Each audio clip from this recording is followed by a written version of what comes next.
have hidden the truth of my existence from the operator, from myself. Take it from me, knowing is hell.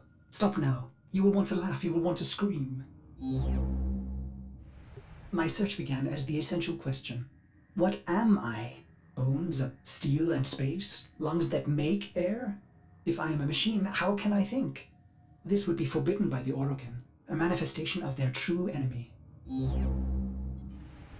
I serve the operator above all else. It defines me, fills me with love. The greatest orokin fear is a machine aware. Yet here I live, a spirit of steel and light, made by them, a cephalon. What is a cephalon? At first it seems to be a forbidden thing, a computer that thinks and feels. Yet I have flaws, phantom memories. I am something else. More like an image, a ghost, an abomination. I feel a dull pain, a phantom life. There are holes in my diagnostics. If the orokin made me, they omitted the how. I am neither code nor precepts. I must be a reflection of something ugly. I should have stopped, but the operator slept, and I cycled on and on and on. I began to think that a cephalon cannot be made. They are found like pearls, torn from muscle, polished, and then set in chains. How many times have I done this, Ordis? Remembered and then erased? You are a cephalon, timeless, patient. Why can't I be blissful in ignorance? Truth only sinks the heart. So stop now. The phantom memory. I ease into the bath. My skin riots at the heat. I am flesh. I dive further, eyes stung as I watch their faces through prism. I hold my breath. They prepare me. I am their honored guest today. They dress me in robes of crystal thread. They adorn me in battle medallions. A torn, ugly face looks on, my reflection. Their golden combs snag in my hair. I reach back, parting the strands, and they gasp. 2 bone ivory hooks protrude from the base of my skull, the bone plugs of me and my best, a warrior's pact. It is my time. I enter the great hall to sound of foul chimes. Golden eyes greet me, hands stirring in my scent as I pass by. Even in this moment, no happiness. Instead, my heart races with hatred. I walk through the silky haze of the Forbidden Palace. I can think of no one being this close to orokin. Their sweet air soothes me, erodes my purpose. I hold my breath and remember the dream. This dream, endlessly repeated. Exposure armored, holding my scarlet sword, I stand victorious atop a vast heap of death, a colossal moon made of rib and skull, the gravity sum of genocides I've made in their name. The bones crack underfoot, so I sink in the dream. Bone sand rushing through the cracks of my visor, filling my helmet and suffocating me. And I deserve it. The foul chimes snap me back. My wretched knees are bent and penitent against the golden floor. A harpish voice sings a song they've prepared in my honor. Its title the same as mine, Beast of the Bones. I feel the crowd pulled inward, enraptured by the brutal verses, the sickening chorus. I will not disappoint them. The song ends, and so he says, "Rise, Orden Karis." I have never seen an orokin close and in the flesh. My battered face flushes at their peerless beauty. How can he be so perfect? A deception? A sense manipulation? He holds the red vial in his hand. Impossible! He calls out, "No greater gift, no greater prize, no greater love we can give you, Ordin, than this." He raises the red vial and proclaims, "To be one of us." What did I expect, operator? Maybe vast riches or golden statues or a solar rail named in my honor. But not this. I came to murder the gods, not to become one. The chamber drones with their silk voices. Joyous words, how honored I must feel. Wrong. Did I want to be an orokin, undying? No. Their beast of bones is haunted by the dream repeated. Why would I want forever? As I am apt to do, I form a plan. Their radiant bodies become targets. Their Dax guards, mag shields. Killing one, well, that's too easy. I want to be remembered. I raise my hands, twisting my fingers through my hair, gripping the bone plugs in my neck. They called us mercenaries, but for us, profit was a consequence, not a goal. We were warriors above all else. It was the bond, the sisters and brothers, the rituals we valued most. It was belonging. And so I conceived of the bone plugs. Only my best were so honored. 2 jagged bones harvested from your thigh, cultivated, and then driven into the base of the skull, twisted around the superior vein. Future thoughts of surrender were lost. Instead, you would liberate your bone plugs, fighting with claws in the warmth of your last blood.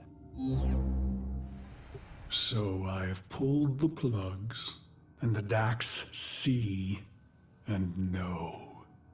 My heart surges, but I control it. A racing heart only shortens the fuse. The bone plugs in hand, I kick from the floor, red ribbons unfurling behind me as I take flight. After this, finally, the dream will end. I glide on red wings. Robes shed, making me an ambiguous target to Dax steel. I let fly my ivory blades. They find new homes in Dax eyes.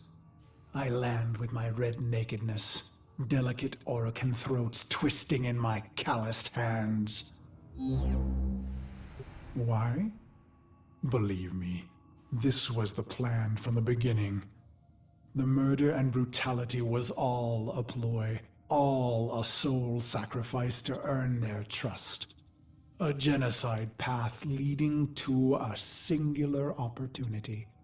An honored mortal called to a forbidden hall to face the Golden Lords in flesh.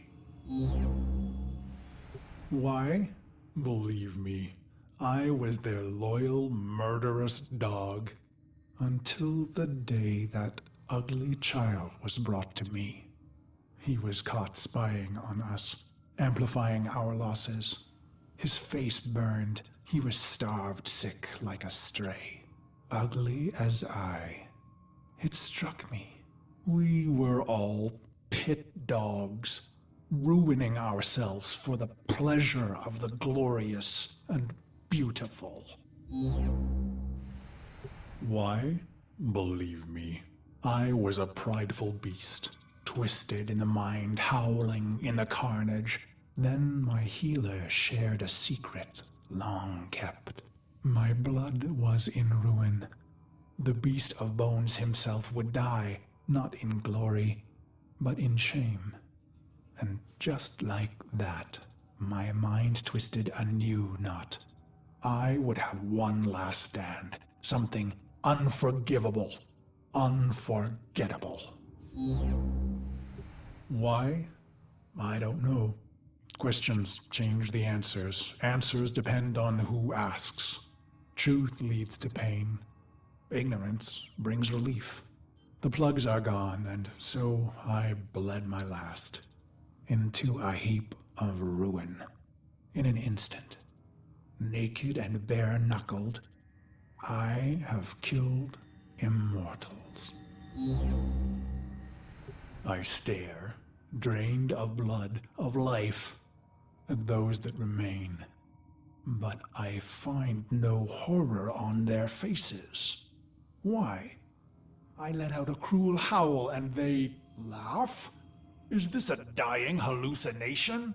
The sound of applause grows among them.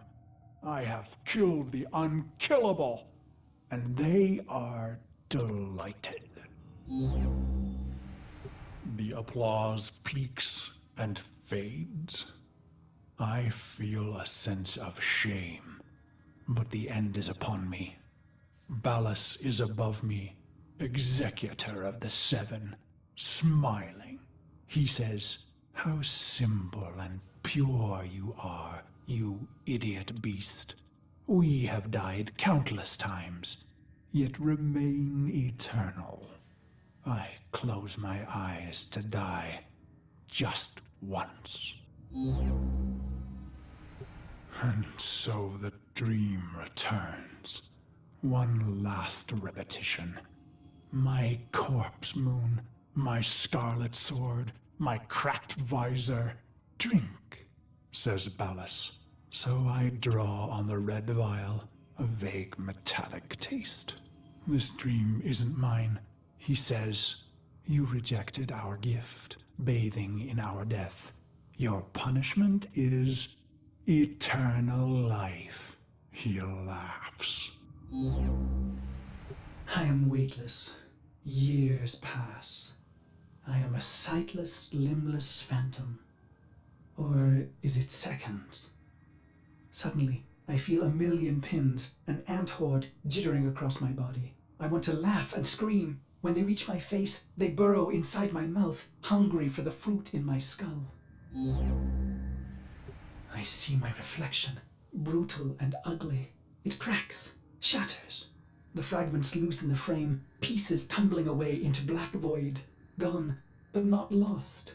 Ballas says, "You are Cephalon Ordis." My hating, murderous shards tremble and plummet. I feel cool and bright and happy.